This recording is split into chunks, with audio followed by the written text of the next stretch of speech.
this is Rhenda from Heartiness Approach.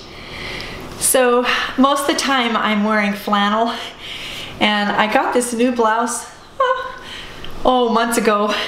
Still had the tag on it, and I was just put in a suitcase, and I pulled it out and I thought, you know, I feel like a little lace today, but I've got to cover it with an apron. So it's time to cook. A couple of days ago I had made some chicken breasts, and I just cut the chicken right off of one of our broilers and left the rest of the chicken. So now I'm going to cut the rest of the chicken up with we love the dark meat. We're not real white meat people. It's just so dry.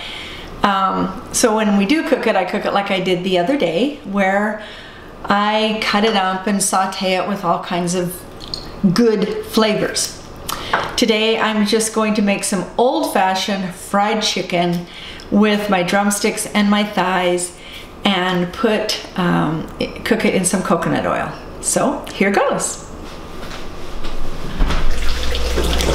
I'm sure most of you have cut up a chicken before.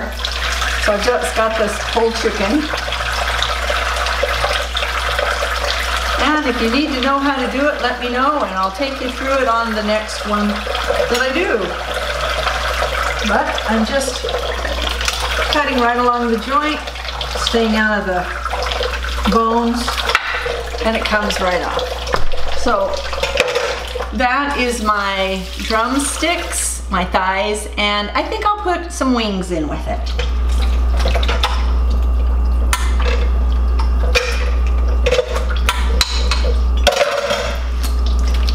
Wings are a little tricky, and there's not a whole lot of meat on them.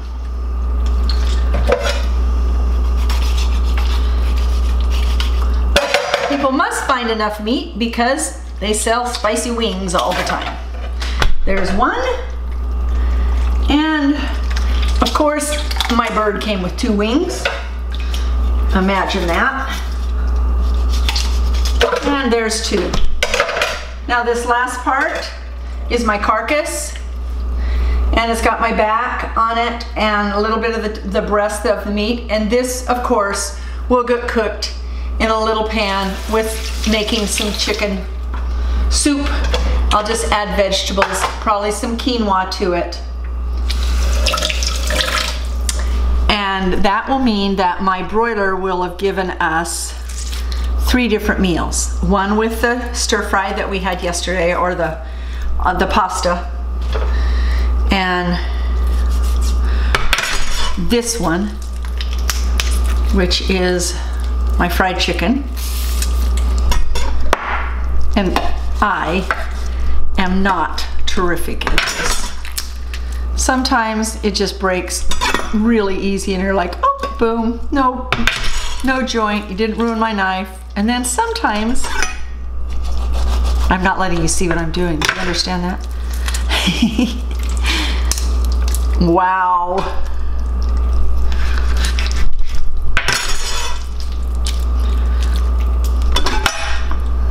There we go. All right, we'll try not to massacre this one. So there's an easy joint here, but a big bone. So this is my thigh, and this is my drumstick. And I'm just gonna snap them. And then this one just comes poof right apart. The way that it's supposed to. Drumstick, thigh. Okay. And then wings, of course, they're full of the skin, and I'm just gonna let it keep full of the skin. This is my chicken skin. I know what's on it. I'm not afraid of the fat. And I'm just gonna turn it over itself like this. I even have a little bit of the breast on it still. And I am ready to prepare my fried chicken. So I end up with 6 pieces, 2 drumsticks, 2 thighs, 2 wings, because my bird had 2 of each. Can you imagine? So when you're cooking chicken, you always want to use a bacteria cleaner in your house. You don't know what you have touched and haven't touched. So I always do my faucet, I do my refrigerator, and of course, I'll do my counters when I'm done here.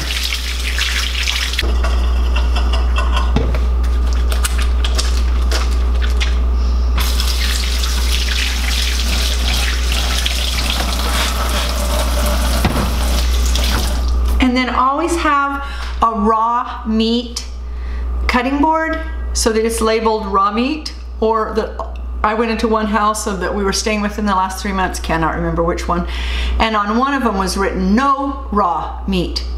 So they used raw meat on all of them except for the one. So just make sure that you're labeling or have one that's for raw meat. In the independent living community that we used to live in, they're in the facilities, they're all color coded. So your breads are one color, meats are another, vegetables are another. But in your home, it's really important that you just use the meat one for the meat one.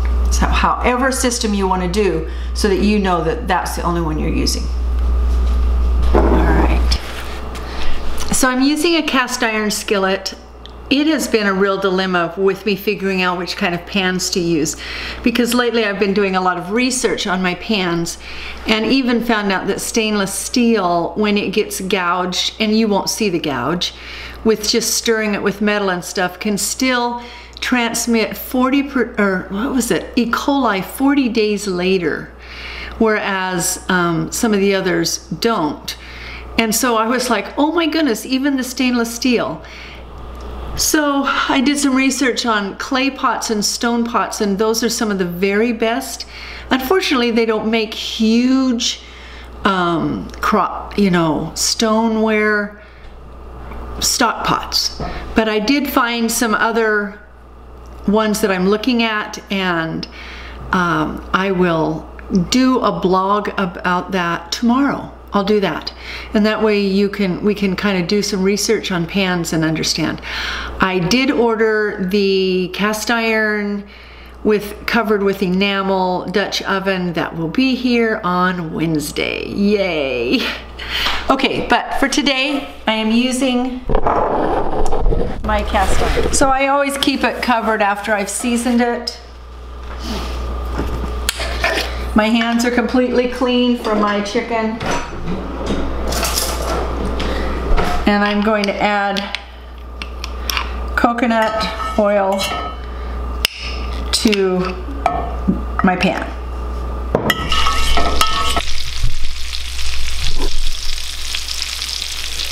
So my chicken is cooking low and slow. It's okay to fry things once in a while, as long as you're using the right oil and you're cooking them slow enough that you're not damaging your oil.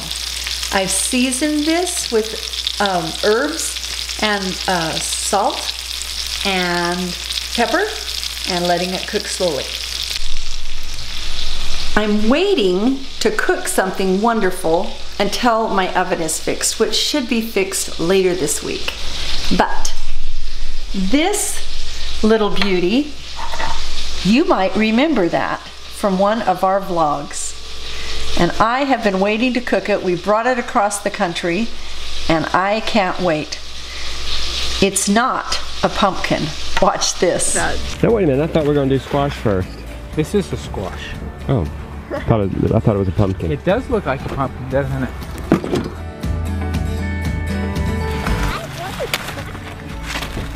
Feel good to get dirty again, Beck? Oh, yeah, here. Thanks for the job, guys. I got this bucket.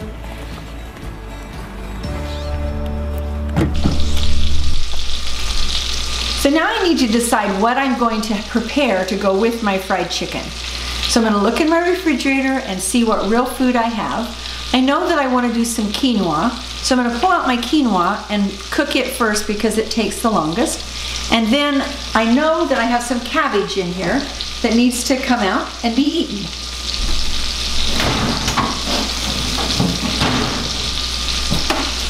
We love to cook cabbage, so I will steam the cabbage, but I'll get the quinoa going first.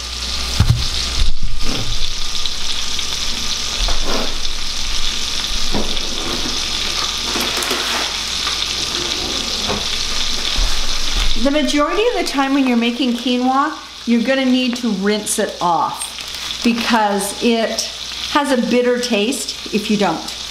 Now this is going to prove to be a little bit hard for me because I have very minimal things in my kitchen because we didn't bring everything with us. I don't think I even have a strainer, so I'm gonna have to see what I can do. Be creative here.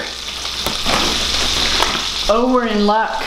This one says it's pre-washed, no need to rinse. Yippee. Quinoa is cooked 2 to 1. So 1 cup of quinoa to 2 cups of water.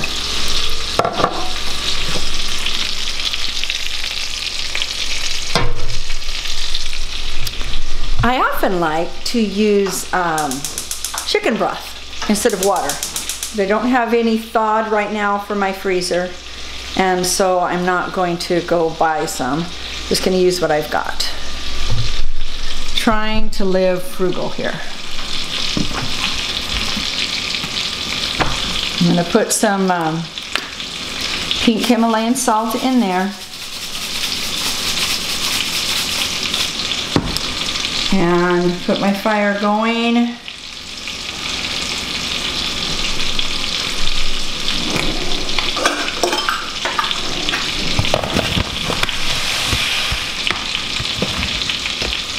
And put 1 cup of quinoa in my pan.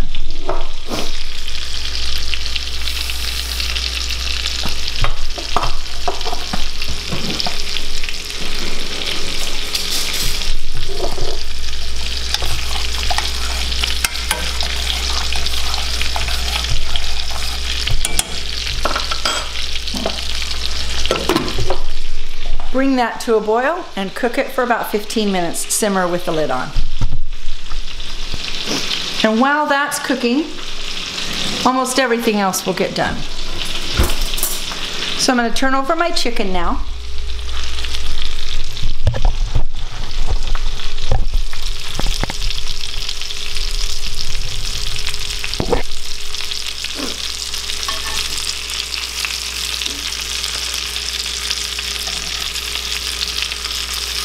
It's not real brown, but I've had it on this side for quite a while. So I'll turn it. Because I'm cooking it slow, and let it get brown on this side and then put my lid on.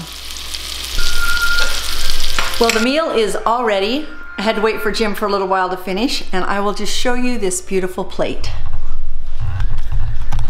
So we have cabbage with butter, quinoa, and our chicken. And remember, here's the creative chicken, whoops, with the little thing out here, and the drumstick went down a little bit, but I bet you this was creative chicken? It's gonna taste just the same. I was showing him how to cut, and you know, some of it just kind of went fell off the bone. So no, not so much. Oh. Anyway, it all tastes the same. Okay. So I'm excited. home cooked, home cooked. This is good. Fun.